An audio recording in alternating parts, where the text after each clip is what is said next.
that we penetrate the cabinets. The young generation, like Prime Minister Trudeau. Klaus Schwab has a sinister plan he's been working on for years, and it's just starting to come to fruition. Not only that, Klaus Schwab is so arrogant, he says he's penetrated all the major cabinets of governments around the world. Welcome back to Moose on the Loose. My name's David, and today's top stories, we've got the WEF, Klaus Schwab. He wants to put a carbon tax on the world. This is not a joke. This is sinister stuff. So this article coming from the Counter Signal says, here comes the WF global carbon tax. There he is, the man himself, Captain Turtle. WF members and corporations have begun serious discussions about implementing a global carbon tax in anticipation of climate emergencies and prospective green lockdowns. Speaking at the World Economic Forum earlier this year, a panel of world leaders and agenda contributors along with business tycoons all agree that it's time to start planning for a rollout of a global carbon tax regardless of what people say or want. Good luck with that. Good luck. I say bring it on. You think you can control us? We're going to squash you. Let's get real. People are rising up in America. People are rising up in Australia. People are rising up in Canada. There is no realistic solution to climate transition that does not involve a globally coordinated system of carbon taxes. This is not going to work because how it is right now, we have all these countries around the world, and some of them are horribly corrupt and some of them are very good. Sure, in theory, if you had one person in charge of the global world government that was really good, it would be great, but most likely you'd get someone corrupt that would just enslave everyone. How it is now, at least people can move around. They can move out of Canada into other countries that aren't corrupt. This is not going to fly. So we've got a clip here. The president of Singapore, Tharman Shanmugaratnam, whatever the guy's name is, speaking at the WF. There is no realistic solution to the climate transition that does not involve a globally coordinated system of carbon taxes. There's no realistic or fair solution that does not involve a globally coordinated system of carbon taxes. And Ngozi at the WTO is coordinating this with several other international organizations. It's still early days. There's a perception that it's unjust, it's unfair, it'll lead to inflation. In fact, quite the contrary. If we don't do this, the countries that will suffer most ultimately are the developing countries. They're going to be the worst affected by climate change. If we don't do this, it's ordinary vulnerable communities that will suffer the most. What we need is a system of carbon taxes coupled with subsidies for vulnerable households and a stream of funding for the developing world to allow them to engage in investments in mitigation and adaptation that allows them to keep growing. And that's a real opportunity. It's a fair solution, and it's the only realistic solution. And we can't keep ducking it. So he basically wants to funnel money from the West into developing nations and probably stuff their pockets in the process. According to the WBCSD article from 2020, under a climate lockdown, governments would limit private vehicle use, ban consumption of red meat, and impose extreme energy-saving measures while fossil fuel companies would have to stop drilling. It's the 15-minute cities. You gotta stay at home, you can't drive, you can't eat meat, and you can't use energy. This is their plan in life. Digging around on the internet here, I found this article. It says the Canadian government has signed an agreement with the WEF that will see Canada be paying taxes to an unelected globalist organization to supposedly fight climate change. I mean, we're already, hundreds of millions of dollars have gone to the stupid WEF. We got people sleeping on the streets, and these idiots spend our money on just these rich fools sitting in their little theater there with their little screen in the back. It's Canadian Prime Minister Justin Trudeau's government signed the WEF's global minimum tax agreement. Once the agreement has been signed by globalist nations worldwide, governments will be paying billions of dollars a year in WEF's global carbon tax program. The deal involves over 140 companies that have agreed to sign the multilateral international treaty consisting of two pillars. The first stage is global taxing of multinational corporations, wherever they do business. The program is being facilitated by the young global leaders. With that said, Justin Trudeau is listed as one of the WEF's young global leaders. You'll see here in this clip, Klaus Schwab he's getting definitely hot and bothered talking about Justin Trudeau. This notion to integrate young leaders is part of the World Economic Forum since many years. When I mention now names like Mrs. Merkel, even Vladimir Putin and so on, they all have been young global leaders of the World Economic Forum. But what we are very proud of now is the young generation, like Prime Minister Trudeau, President of Argentina and so on, that we penetrate the cabinets. So yesterday I was at a reception for Prime Minister Trudeau, and I know that half of this cabinet, or even more half of this cabinet, are for our actually young global leaders of the World Economic Forum. That's true in Argentina as well. It's true in Argentina, and it's true in France now. I'm here with the president, who is a young global leader, but... Question commentaire, questions and comments. The Honourable Member for Oshawa. Thank you, Mr. Speaker, and I listened to my colleague's speech. I had a constituent that wanted me to ask a question about outside interference to our democracy. Klaus Schwab is the head of the World Economic Forum, and he bragged how his subversive WEF, World Economic Forum, has, quoted, infiltrated governments around the world. He said that his organization had penetrated more than half of Canada's cabinet. And I was wondering, in the interest of transparency, could the member please name which cabinet ministers are on board with the WEF's agenda? My concern is the deputy. Order. I know that the member was in a really good question there, but the audio is really bad, and the video is really bad as well. And I apologize. I don't know if the member. Okay, let's try again. The honourable member for Timmins James Bay. Mr. Speaker, that member was promoting open disinformation. That's not debate. We have to call out disinformation. We'll get into debate again.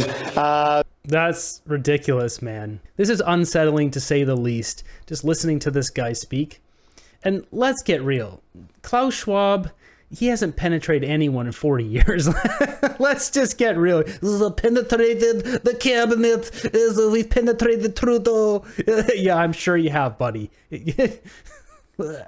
So we jump over to this clip. This is actually, you can see down here, this is an unlisted video. Lisa, one of the questions that's come from one of our viewers is whether or not you think that this process, this minimum corporate tax, could pave the way for other kinds of international taxation, maybe agreement on a global carbon tax. Would you have hoped that we could be moving in that direction? Oh, definitely, yes. There's space for other global taxes like the carbon tax. I think this is very important. I think there is space for that. But the first thing we need to understand is, where are the subsidies on energy?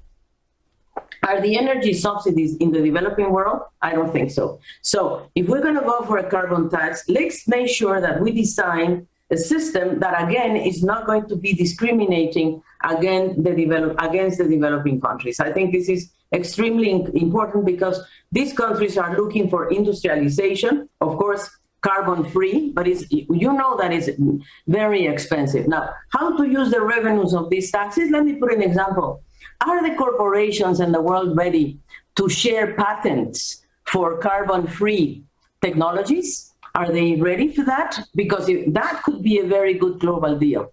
If we put together, yes, a carbon tax, indeed, but then why don't we use some of these revenues for patents for the developing worlds on carbon-free technologies? I think this is very important. And then the last discussion I think we need to undertake is, are we ready for property rights, for property taxes? I think and wealth taxes in our region, we are looking for that. I think we are not only looking for income taxes, that's good, but also for wealth taxes, and that's something that if the world starts talking about that, maybe our countries will also develop those fiscal systems. Yeah, so they basically want to tax everything. They want to tax the wealthy, they want to tax all the countries, and they want to basically tax the West, the richer nations, and give it all to the poor, aside from lacing their own pockets and leaving us with just a bunch of taxes.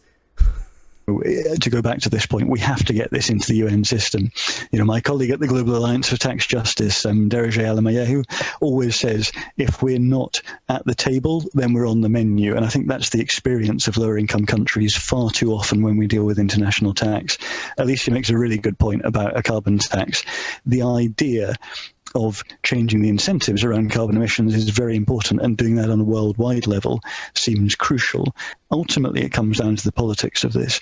We can make the changes we want. We can ensure tax sovereignty in countries at every income level, but only by pooling that sovereignty, by cooperating in a way that is globally inclusive. This is an issue driven by the rich countries, that the rich countries benefit from extracting income and the ability to tax from lower income countries. Until we understand that element of the politics, then the technical discussions will always end up taking us back to the same place, back to unequal proposals that favour the rich countries over lower income countries. Let's get this to the United Nations. Let's have the transparency and the globally inclusive nature that only the UN can deliver to intergovernmental negotiations, and then we'll start to see the kind of tax changes that will really benefit everyone. That sounds like a no, like a hard pass. Hard pass on that, thank you very much. What's weird about this is, like, it's very clear they want to take our money and tax us and tax us and tax us. They want to tax the rich, they want to tax the poor in Canada and America, Australia, Britain, etc., France.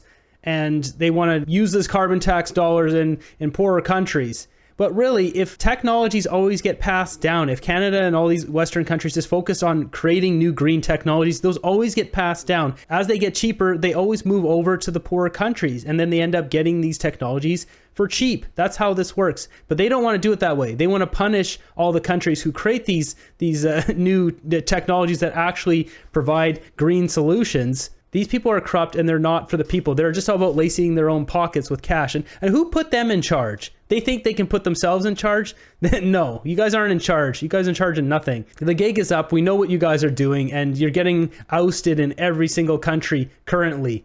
Just look across Europe, all the farm protests, all the protests everywhere, Australia, UK, United States, Canada. The gig is up. We know what you guys are up to. Not to mention this clip here where Klaus is talking about penetrating all the cabinets. Well, we penetrated all the cabinets. So arrogant. This guy thinks he can just...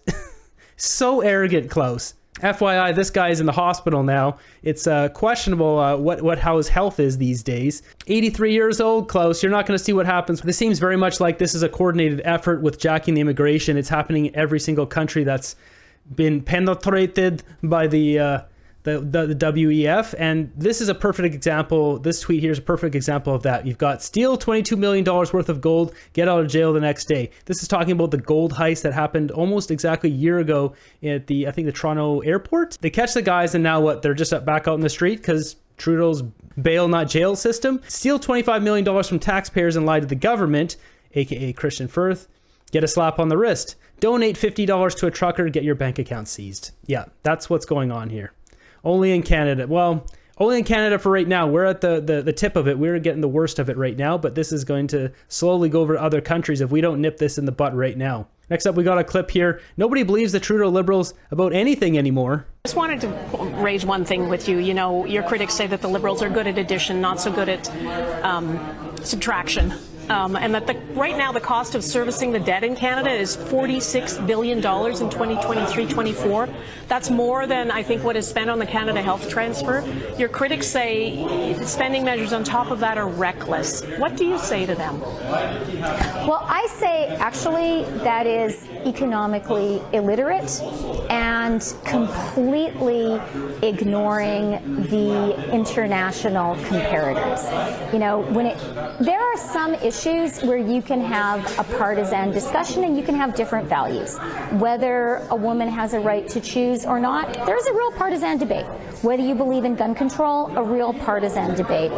But it is just a fact, an economic fact, that Canada today has the most fiscally responsible policy in the entire G7. What she's doing with the budget here for Canada is clearly just an extension of the WEF. Now, something I'm just thinking about, that initial question that was asked in Parliament, let's bring that back. I want to know exactly every single member of Trudeau's Liberals that is been penetrated by the WEF. We should get a list of that. And if someone is watching from the government, ask that question. We want to know. Press conference here, Trudeau's asked some questions, and I mean, this just goes to show exactly how he deals with people and how he doesn't respect people.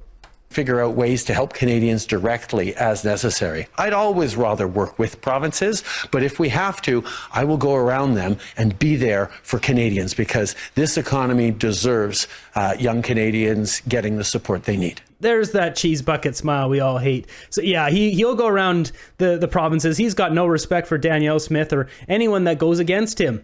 So, I mean, this is the guy running our country. At what lengths will this guy go to please his master, Klaus Schwab, in the WEF? Speaking of WEF, look who we got, Jagmeet Singh. This guy is also for the WEF. I want to put to you that we've got a choice. We've got, there will be an election coming up. I'm not giving away any secrets of when the election is. I don't actually know when it is, but we have an election coming up at some point, and there's going to be a choice that Canadians have to make. And from what I've heard from people is that they're really fed up. People are feeling really frustrated. They feel like things are getting worse, and they want change. They don't think that Trudeau can deal with the problems that they're up against, because he hasn't. He's had 9 years, and they felt like he's not really taking it seriously. And I can tell you, no one's had a closer look at Justin Trudeau and the Liberal government than I have. And I can tell you, they don't act with urgency. They don't understand when workers are struggling, what that's like, what that means, what that feels like. I can tell you I do. I understand the struggles. I remember when I was 20 and my kid brother had to come live with me and I took care of him. If you ever have to take care of a teenager, that can be tough. I remember that I would always worry about him being hungry. And it was a serious concern for me. I remember having to work multiple minimum wage jobs to put food on the table. And I know what that worry is like. And when workers right now are struggling, it motivates me to try to do something to make things better. But when I see the Liberals, they're out of touch. They don't have that same urgency. And so what are the choices? If people are fed up and people are saying that we want change, what is their choice? I put to you, the choice is, there's a guy who hates unions and loves big bosses. There's a guy who wants to cut and gut the services that people need. Or there's another guy who believes fundamentally that every decision we make should be about putting working class people at the heart of it, who's proudly pro-union, will always fight for unions. That's a choice that people have in front of them. Yeah, Jagmeet, we're not buying it, man. Something I want to point out, too, about this and talking about elections, we want to talk a little bit about just his tone of voice and what he's saying in his body language. It puts you that we've got a choice. We've got, there will be an election coming up. I'm not giving away any secrets of when the election is. I don't actually know when it is, but I don't buy that. I don't buy that because I think I know what he's doing here. He says, we've got an election coming up. He knows there's an election coming up because he can call it whenever he wants. He can just break the coalition with Trudeau and the election's called. Otherwise, he wouldn't have said that. But what I think he's going to do is wait until his pension is ready. I can't remember, February 25th, 2025, something like that. He's going to do it right after that. And the reason why he's going to do that, I think, is because if he breaks the coalition, then it puts him in the power position that he is in control and that he called the election. He didn't just let it go all the way out for Trudeau. He called the election. And he's only going to do that if he thinks he can somehow move into he's not going to be elected. He knows it. But if he can be the second position, if he can turn into the official opposition and be the leader of the opposition, he gets a pay raise and he keeps bumping up that pension. If he knows for sure he has no chance of doing that, then I don't think he will break coalition, and he'll probably just work out a deal with Trudeau to get all his cronies the golden pensions that they're trying to extend that date of the election by a week so that his cronies get that pension. Because when it comes down to it, these guys are all WEF members, which is what we've got here. Look at this, World Economic Forum, Jagmeet Singh. It's right there, Jagmeet, born in Scarborough, Ontario, blah, blah, blah, blah, blah. This guy's a WEF member. They're all on the same team. They're playing these games like, oh, I'm going to, those Liberals, they're not working for Canadians. I'll work for, you guys are all the same team. It's not Team Canada. You guys are Team WEF. Speaking of WEF, you got to ask, is this the WEF's plan for the world? Is solar panels covering all the mountains? Boy, that's not causing an environmental catastrophe. Now, sure, you put these solar panels in the middle of the desert where nothing's growing and there's no life out there, by all means. But I don't think covering mountains with solar panels is a good look. This is not good for... How much energy does this even generate?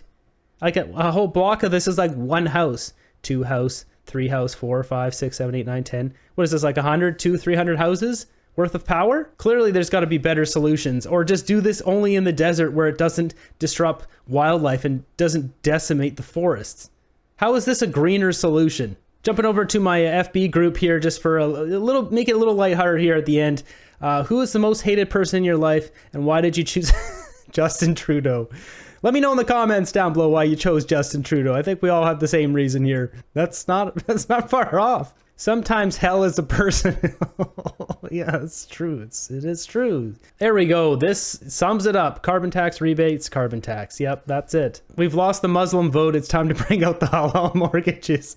Those halal mortgages, don't even get me started on those. This is Canada. If you want to live here, you live by our rules. Or we shouldn't be switching like mortgages just to accommodate religions. We're gonna have Christian mortgages, vegan mortgages, carnivore mortgages, Catholic mortgages. We're gonna like, when does this stop? It's ridiculous. You know what? I have my own religion now. It's called Canuck. And the Canuck religion, you only pay up to maximum 50% taxes. There's no property tax. There's no capital gains. And you don't pay GST. That's the Canuck religion. So please, if we get Canuck mortgages, there's also no interest on those. So I need to have my religion respected. You know, you can't discriminate against me.